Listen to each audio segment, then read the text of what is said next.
Hi everyone! I'm in the studio today because the weather is so changeable outside. I really enjoyed our little outside intros last week. Anyway, soon we will be back out there. But we are heading outside with our paintbrushes because we're doing one more of the lovely loose watercolour birds. You enjoyed them so much, we got such an amazing response, but there was one that we didn't do that we did catch on camera. So we are going to paint in our lovely loose sketchy style the greater spotted woodpecker. So grab your paints and let's get started.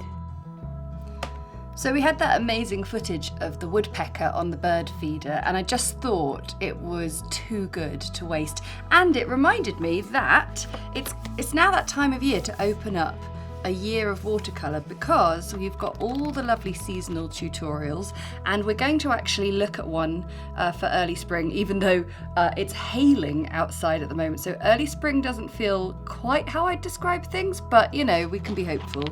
But later on in the book, we do actually have a whole story of the woodpecker at the bird feeder, and there's the little bird feeder, and there is the rather magnificent greater spotted woodpecker, which we saw yesterday. But of course, there was no chance that I was going to paint it like that. So I'm going to have a go at doing it in my nice loose style, because so many of you loved our bird paintings last week, and I just thought we had to do the woodpecker. If you like the look of this book, you can grab signed copies of this in my Etsy store right now. But for now, let's get on with the woodpecker. So I've got another sort of fairly scrap bit of paper. It's a little bit taller than normal, probably about 7 inches by 5, maybe 8 inches by 5 across. And I've got some large brushes again. So I've got a size 8 and a size 4 and an extra random size 4.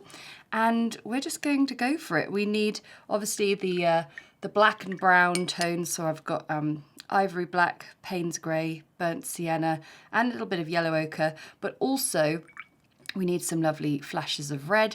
And there is also the matter of the kind of whiter bits of the bird. So what I am going to do is get a little bit of really sort of dilute shadow mix just woken up in the palette, and maybe just add in a little bit of that yellow ochre to just warm it up a fraction.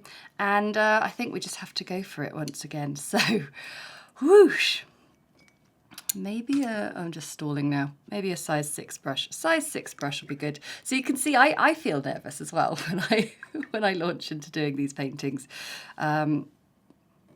But the great thing about just having to paint quickly is it suddenly removes that kind of sense of fear. So I'm just going to begin with my black, and I'm going to get that lovely sort of shoulder in, coming down the back, so we get that nice white in, and then start to get how it turns into the feathers. A bit of Payne's grey, because Payne's grey just is almost sort of darker than black. Get the tummy in. Ooh. And then we're going to come up to the head.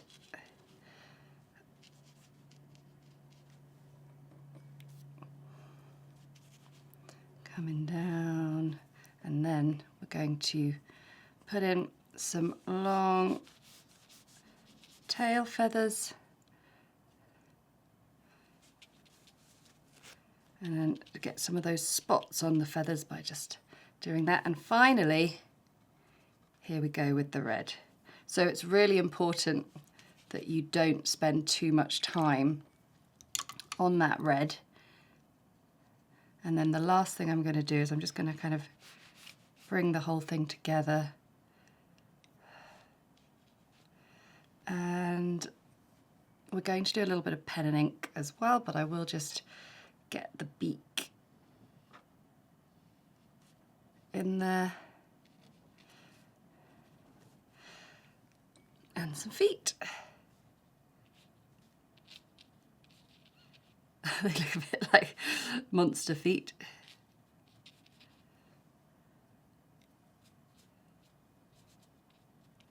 Okay, done. Let's let it dry, and then we can add just a little bit of line to our wash. So that's dried really beautifully, and I just think it's a great testament to not overworking your paintings when you can see all those lovely light loose blends that have just happened really seamlessly because we did the bare minimum with the brush. So what I'm going to do now is get my fine line pens, and I can start to just shape this a little bit better. It's amazing how you pop on the lines and suddenly it's there, isn't it? And you can sort of put on as much or as little as you like. I tend to try and keep it fairly minimal, because what you don't want to happen is suddenly it starts to lose all its lovely lovely shape. When I say lovely shape, I mean lovely kind of character, I suppose. So I'm not going to do any more than that. And then just for the legs, I like to just do a nice little, it's a little swirly scribble, isn't it? And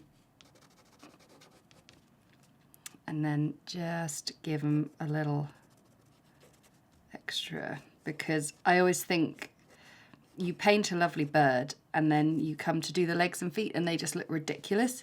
And that is because they are fairly ridiculous. Kind of remind you of the sort of prehistoric heritage of a lot of these birds. Okay, and there we have a lovely woodpecker on the bird feeder, coming in and out really nice and loose. And that's what we call line and wash, where you've got the wash of the watercolour and the lines of the pens. And then of course, in a year of watercolour, you can also learn the much more, oh, where is it? Oh, we've got all sorts of birds and plants and butterflies and all sorts here. It tracks the seasons, this book, but you also get the detailed woodpecker, and just down in the corner here, a mini one as well, which is also great to learn. It's amazing how when you just change either the scale or the style, watercolour still manages to come through for you. It's such a diverse medium, and that's why I love it. So don't forget, you can get signed copies in my Etsy store. It's a wonderful way to start the year, seeing as we're just coming to the end of January. Hopefully all the storms are going to pass and we can see a little bit of sunshine and see what's going on in nature. Thanks so much for watching. I really hope you enjoyed that one, and if you did do the big garden bird watch over the weekend, I hope you saw all sorts of wonderful wildlife going on in your garden. But for now, I'll say thank you very much. Don't forget to like, comment and subscribe, and we'll see you again next time. Bye!